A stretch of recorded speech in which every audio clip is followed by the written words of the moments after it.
Alright, so I fully admit that I'm putting the tinfoil hat on for this one.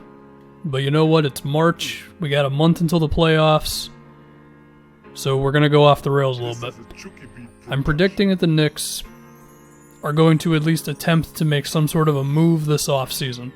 And this is mainly on the back of a couple things. Number one, these Chris Paul rumors, how the Knicks would look to acquire him, and they're kind of interested. And I even saw a thing about them signing Melo as well, so shout out to the Banana Boat. But that's the first thing. Maybe not Chris Paul himself, but the idea of trading for someone. Second thing is Leon Rose as president. And, new guy in charge wants to make a splash. Third thing is they got these extra picks from the Mavs and the Clippers. And I feel like those picks are not going to be that great. I mean, they're still draft picks, but they've got this year's from the Clippers. They have next year's. It's a pick swap with the Clippers, which means the Knicks are probably going to just have their own pick. And then they've got these Dallas picks coming up. One next season, and then one, well, it begins in 2023, although it's probably going to convey that season, although we can't tell the future. So they've got that. And then in terms of money, the Knicks do have a bit of stuff. They've got Julius Randle's contract, and is there a chance that he is a more attractive asset to some other team? Yeah, potentially. And then besides that, they've got like Bobby Portis on a team option making about $15 million, and it's basically like Randle if you think he's good, Portis who maybe some other team thinks he's good, but both of those dudes are expirings after this season. And then you have these draft picks. Now, could that be enough to get you Chris Paul if OKC was really all in on doing that? Yeah, potentially. I don't know. We'll have to see what they want to do there.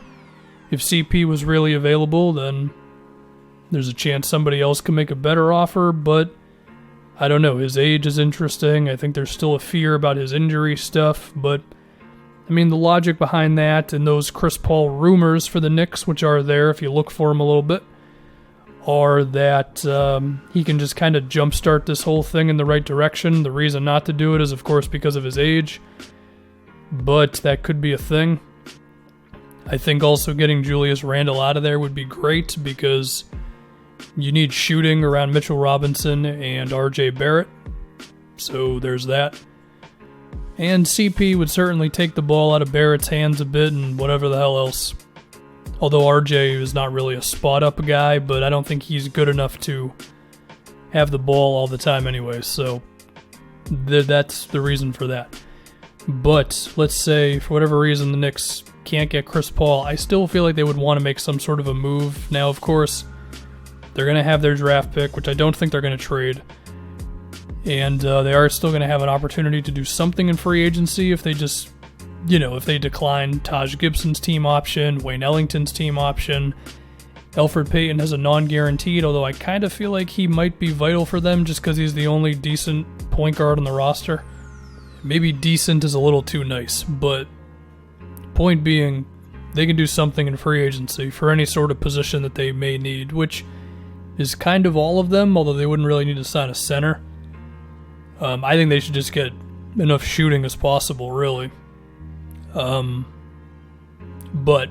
basically, is depending on whatever player they would look to sign, then that would affect who they would be trading for. But to me, looking around the league a little bit for dudes who the Knicks could make a move for, of course, there's something going on with Bradley Beal and the Kings right now.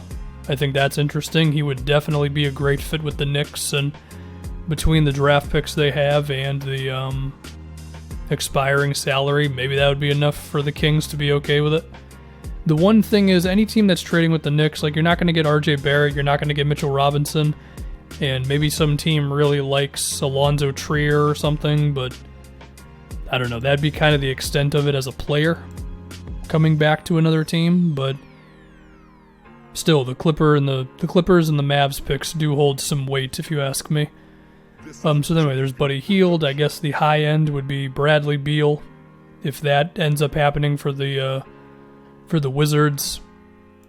I guess weirdly enough, Mike Conley, maybe if the Jazz were just wanting to move on from him. I guess it'll depend on how the rest of his season goes. It would be on a smaller scale, but we remember that weird 5 minutes when there were Luke Kennard rumors to the Suns. Is that an idea? Could the Knicks get in on that sort of thing? I think he would be great for them. As far as why the Pistons would do that, I don't know, but the rumors existed for a little bit, so I have to guess that there was something there. The thing that we do not want the Knicks to do is trade for DeMar DeRozan, but I guess we wouldn't be completely shocked by it.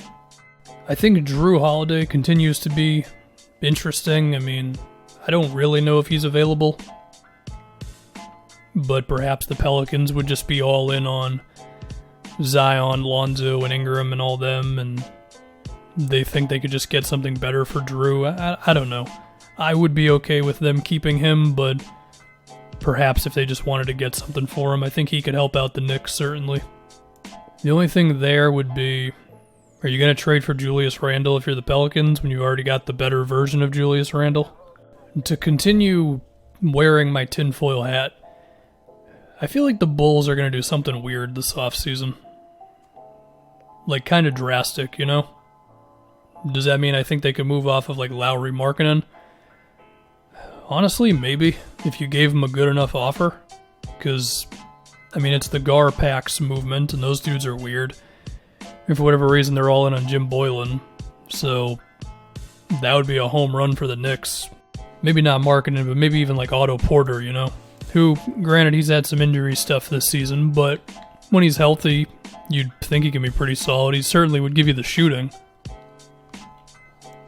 And with Otto, I mean, I don't even know if you'd have to give up a first-round pick for the guy. Maybe you would, I don't know. Maybe you could just give the Bulls Bobby Portis back. We can just be Otto for Portis Part 2.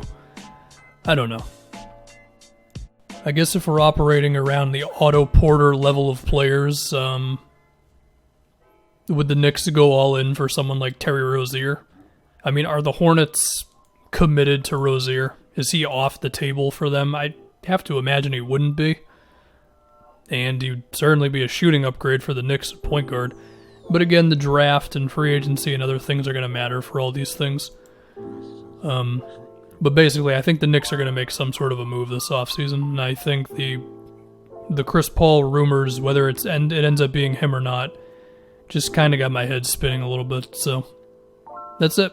There's a chance I'm wrong on all this, and the Knicks take the very safe approach, which is just using the Clippers pick and drafting someone with the 27th pick or something like that and hoping he's good and all that.